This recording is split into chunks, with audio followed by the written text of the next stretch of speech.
Hey fifth graders, missed you all. I hope you guys are all doing well with the virtual school from home.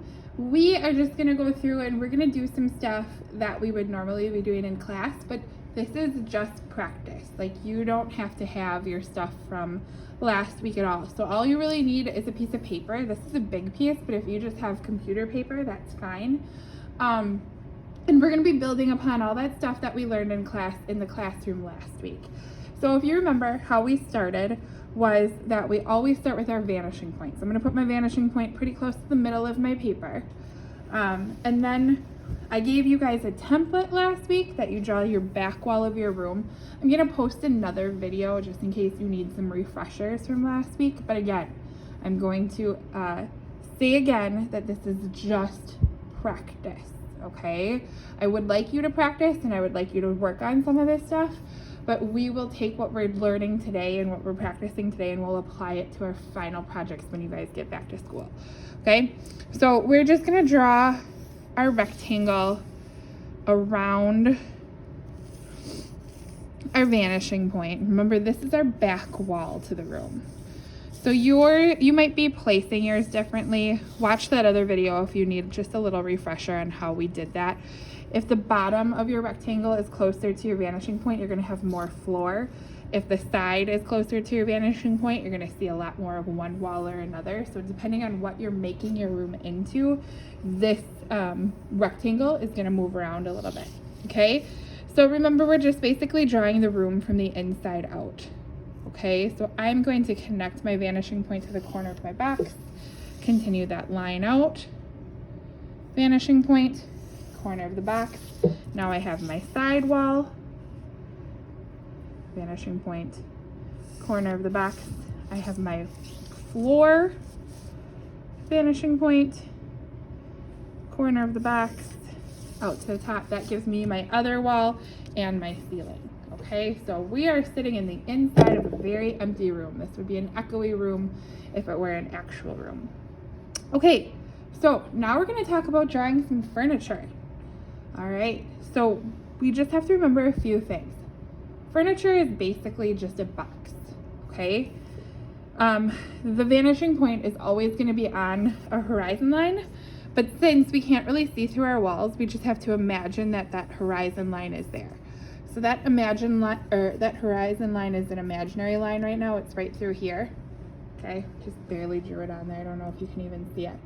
But anything that is below the vanishing point in that horizon line, we're probably going to be seeing the top of it because it's sitting on the ground. Anything that's above, we're probably going to be seeing the bottom of it because we're looking up at it. Okay? So for instance, if I would like to draw my bed over here, okay, I want to draw a bed over here.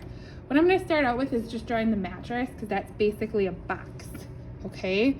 So you can use your ruler if you like. I can draw pretty straight lines, and like I said, this is just practice. So I'm just going to freehand it. So this is going to be the back of my bed, of my mattress, okay? Now I am going to use my vanishing point to connect a line that goes over here, and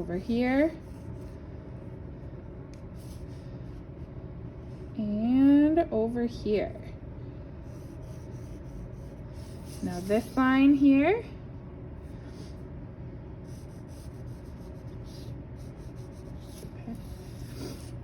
this makes sense because as the bed is getting closer to me, it's going to appear taller, okay? As it gets closer to me, it's going to appear taller.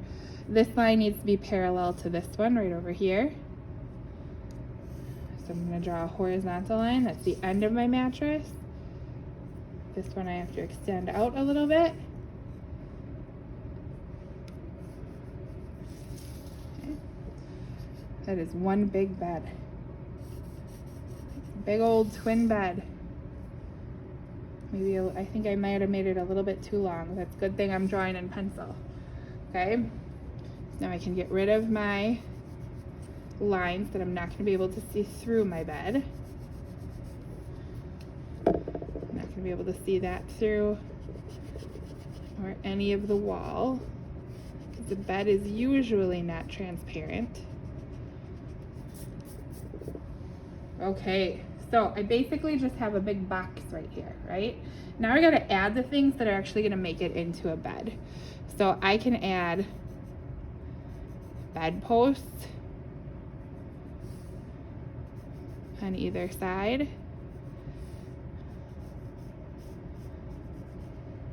And I might make those 3D by connecting those lines to the vanishing point, bringing that down, connecting to the vanishing point. Vanishing point. Okay, maybe I'll make a headboard, so maybe it'll come up like this. Anything that's against that back wall is usually going to be pretty flat. Okay, I actually think I'm going to change this and make my bed a little shorter. I just want it to look a little bit more realistic. So I'm going to take this line right here and I'm going to move it back. And then from here, I'm going to move that down, drop a line down here, drop a line here, and then I can get rid of my long part here. By making my bed a little bit smaller, I can also make the room appear a little bit bigger. So the size of the items that you're adding is also going to tell us the scale of things. Okay, maybe I'll make a little foot.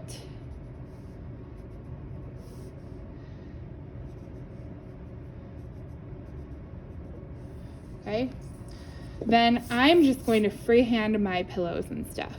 So they're going to be kind of the same as a square that I would be drawing using the vanishing point, but I want them to appear a little bit rounder because they're poofy. So there are some things here that you can use just freehand for. And then I'm going to, beds are usually a little bit rounder and lumpier. So I'm going to round this out. This will be my blanket. Maybe instead of a really sharp line here, I can add a little bit of a shadow.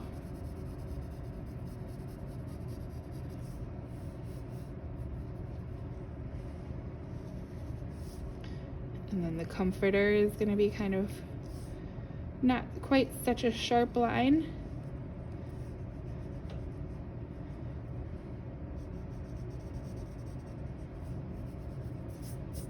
All right, and I have myself a bed.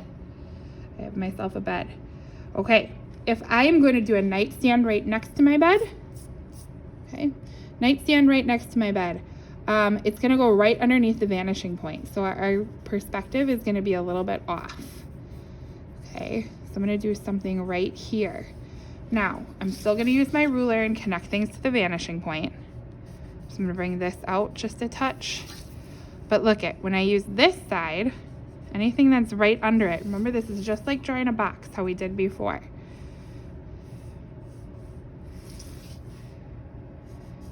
Now we are only going to see the top of it since it's right underneath. We're not going to be seeing the sides at all. And it's not see-through. So I'm going to get rid of that line and that one.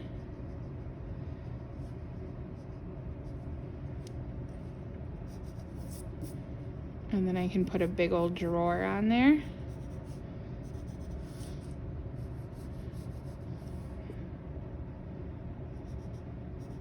Drop a foot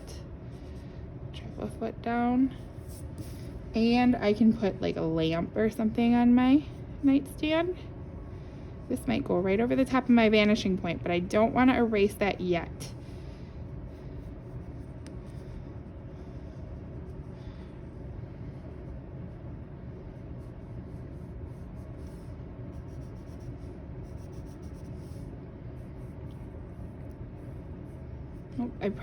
This is above the vanishing point, so I won't be able to see the top of it. So I'm going to round it out that way. Lamp shades sometimes have a texture on them. I can shade that a little bit. All right. Okay, so we don't want to be sitting in a box without any windows or walls, right? Or I'm sorry, we have walls, but without any windows and stuff. So let's say that I want to put some decoration in my room. Well, maybe I'm going to be putting a painting or a poster above my bed. Now, since it's flat against that back wall, this is just going to be a poster, I think. I don't have to make it 3D at all because I'm not going to be seeing the sides. It's flat against the wall. Maybe it's going to say Adventure.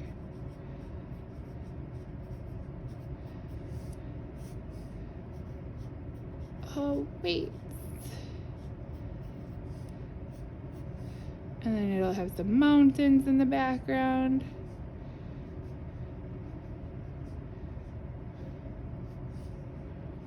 And maybe a sun.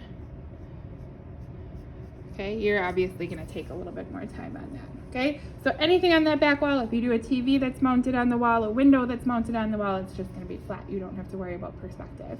But if I was to draw a window right on the side of my room over here, or on this side of the room, I do have to worry about perspective. I'm going to go ahead and I'm going to draw one right over here. And remember, my vanishing point is right here. Okay, so I'm going to start out by drawing a window, just a box, okay, using my vanishing point here. The sides of it are still going to be straight. We're going to make this a big window. Straight.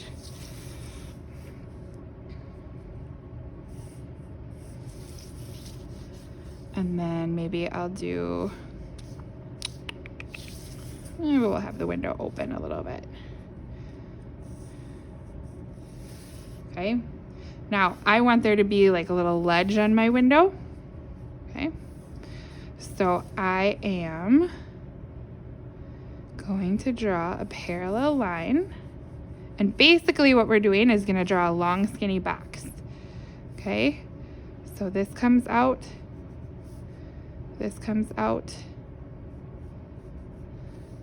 down, drop it down, drop it down.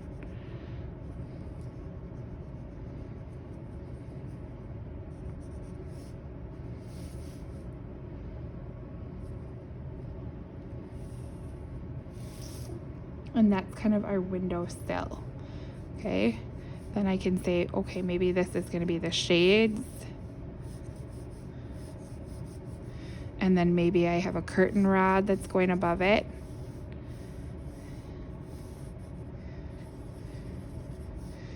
With those decorative ends.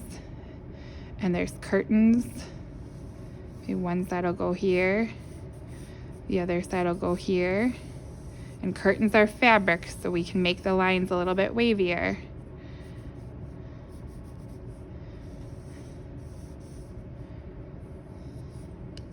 And if my curtain is covering my window, I'll obviously get rid of anything in there. Do some swoops.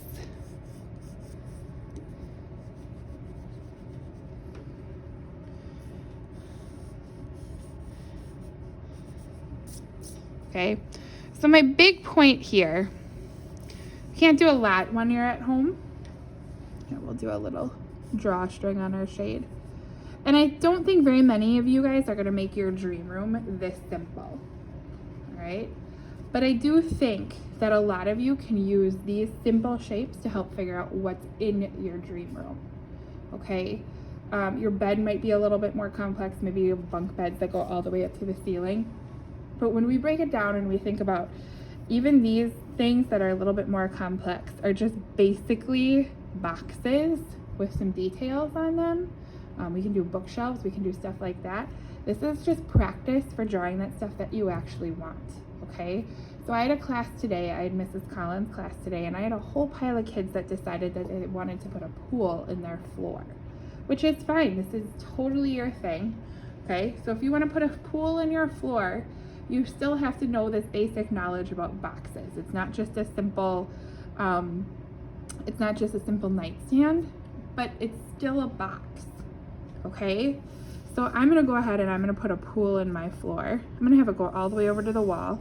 This just seems very unsafe to me to have a pool in your room, because what if you're a sleepwalker? But It's your room, not mine, okay?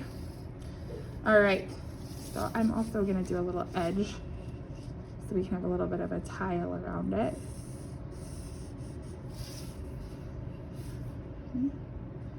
You know how pools usually have tile and they always tell you not to run on the tile? That's what we're gonna do. Tile is kind of nice because it is easily cleanable. It's not like having carpet right next to your pool. So this is gonna be our tile. So we still had to draw our rectangle that our pool is in using that vanishing point. So we're using this vanishing point for everything. Now we wanna make this pool look like it has a little depth. So I'm basically gonna be drawing a box that's backwards. So I'm gonna drop a line down there from the center. Okay. And then use my vanishing point to bring this over here. Okay. Now, here's the inside of the wall. We're gonna say that this is the water. Here's that part of the wall that drops down. So there's gonna be like a whole bunch of tile or something here. You can see the wall until it hits the water. You can see the wall until it hits the water. So to make this a little bit more realistic, maybe I'll just do some like wavy things here instead of having a really straight line. And you can have like waves in here too. And maybe it'll say like 12 feet.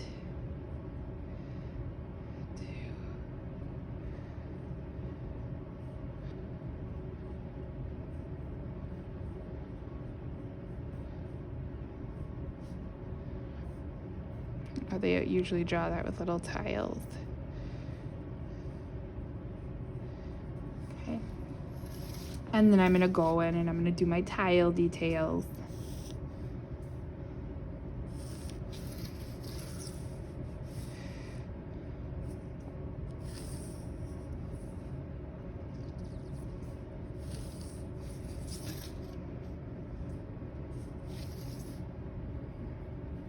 Round those out.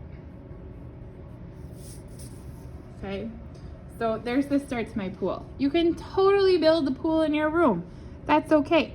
We just need to make sure that to draw those lines, we are adding in the vanishing point, okay? I don't expect all of your rooms to look just like this, okay? I expect you guys to be coming up with your own ideas. But this is just a way to start practicing that stuff. So take the time that we would normally spend in art practicing on Wednesday or Thursday morning, depending on whose class you're in. Take that time that we would normally be spending in art and just set aside that block of time that you're in right now to practice doing some of the stuff that you are going to draw in your room, whether it's like a basketball hoop or a basketball court. That's on the floor, but you're still going to use those vanishing points to draw some of the lines, okay? That way that when we see each other after Thanksgiving, you are already gonna have practiced drawing some of those things that you want, and you know you're gonna have a better idea about like what you're gonna ask me for help with. So then I can say, okay guys, who needs help drawing a pool? Who needs help drawing like an archery range or something like that? And if there's a whole bunch of kids doing that, we can do that all together, okay? If you have any specific questions, just email me and I usually can either Zoom with you, or I can make a short little video explaining how to do something. So, happy drawing.